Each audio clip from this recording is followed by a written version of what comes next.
I'm sure you have heard of a bulldozer before, but have you ever heard of a boat dozer?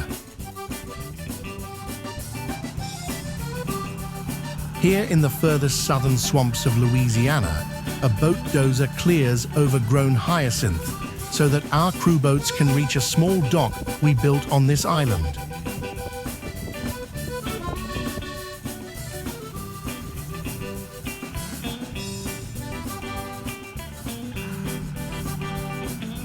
The amount of earth, mud, water, vegetation this boat dozer can move is impressive.